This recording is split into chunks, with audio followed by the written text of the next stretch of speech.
Саламатсызбы? Эгер биздин каналда биринчи болуп жатсаңыз, подписаться кнопкасын басып, каналга катталып коюңуз.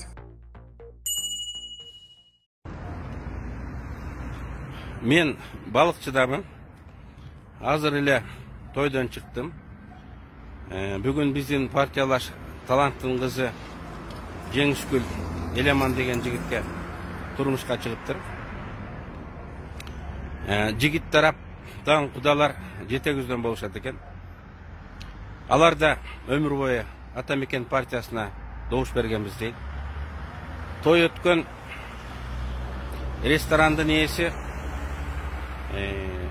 ал өтүп кеткен экен, арты кайрылуу болсун, убагында ал да Ата Мекенде болуп жүргөн деп айтышты. Мен мунун баарын эмне үчүн санап айтып жатам? Анткени Эдил Байсалов Азаттыкта Текебай, сенин жаныңда көп адамдар жүрдү эле, бүгүн алар каякта деп суроо узатты. Убагында Ата Мекенге 100 миңдеген адамдар келип кеткен. Ата Мекен турмуштун мектеби. Тигил же бул тарыхый кырдаалда өлкөнүн тагдырына кайдыгер эмес адамдар биз менен бирге болушкан.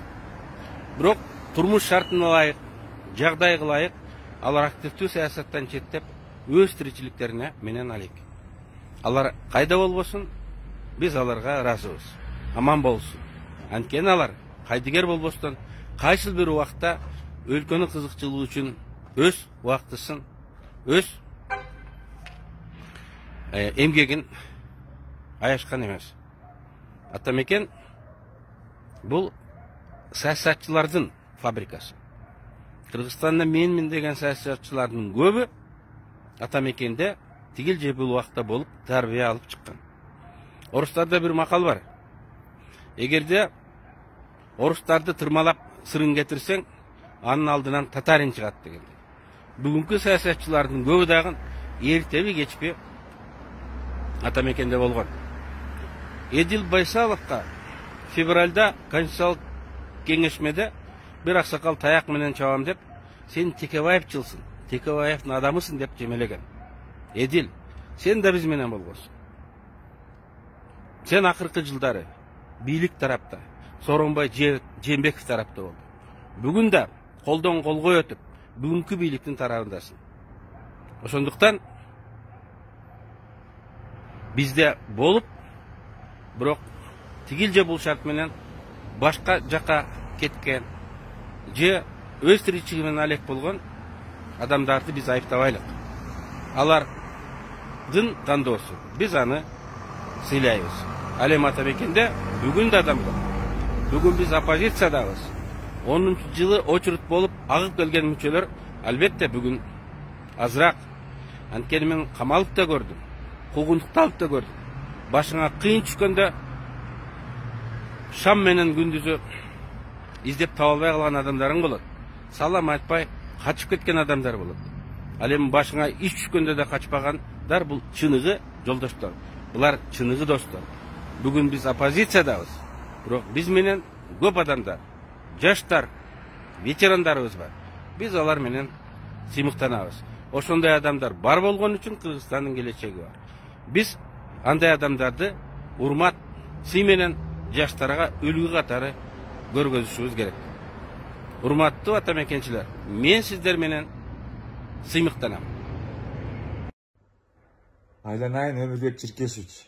Мен азыр үйгө келсем, ар тараптан сиздин мына азыр түн ортосу тойдон кийин, тойдон чыгып, ресторандан чыгып, анан сол көчөдө туруп алып, мага берген жообуңузду таратып атышат, жөнөтүп атышат. Мен угуп көрдүм.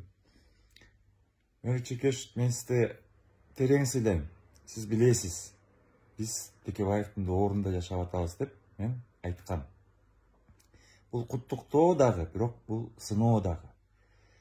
Анткени сиздин дооруңуздун жыйынтыгы, кесепети мына көз алдыбызда да. Кандай жашап атабыз? Жаштарыбыз каякта? Кыргызстандыктар азыр каякта тентип жүрүшөт. завод, фабрикалар, айыл чарба, балдар билимдеринин деңгээли, саламаттык сактоонун сапаты бардыгы былтыр көрдүк, азыр көрүп атабыз. Мына кетип атат балдар, элдер, жап-жаштар, кары картандар. Текебаевдин доору, Текебаевдин жыйынтыгы туура. Биз көптөгөн 100 миңдеген кыргызстандыктар сизге ишенгенбиз. Канча жылдар бою сиз чындык деп президенттер менен күрөшкөнсүз. 2010 жылы 70-тен көп биздин кырчындай жаш өмүрүн берген. Ошол сизге ишенип. Бийликтин бардыгы сиздин колуңузга тийген. Анан не болду?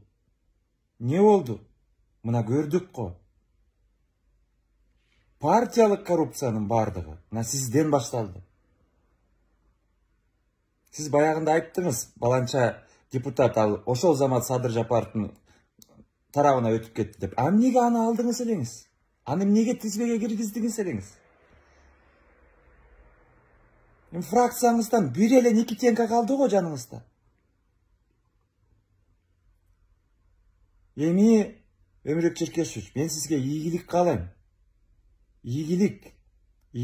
Сиздин ордуңуз Кыргыздын төрүндө. Ошо Кыргыздын төрүндө, мына менин төрүмдө дайыма болосуз. Бирок дайыма эле кечке сизден башка эч ким эл үчүн күйбөйт. Кыргыз эли сизден башка эч кимге кереги жок. Сиз эле билесиз дегенди эми мындай ченемдеп айтсаңыз, биз да барбыз. Биз да чыктык, биз да жетиштик. Биз уже өзүбүз азыр кандайдыр бир ишти колубузга алып атабыз. Башка доор келсин деп. Ушул доор бүтсүн деп. Башка бир жакшы жашоону көрөлүк. Көрсүн биздин жаштар, балдар деп. Ошондуктан мен сизге ийгиликтен башка эчтеке каалабайм. Бирок эми күрөшкө тойбогон жанагындай эле болбоңузчу. Сиз кимсиз, мен киммин? Ийгилик сизге.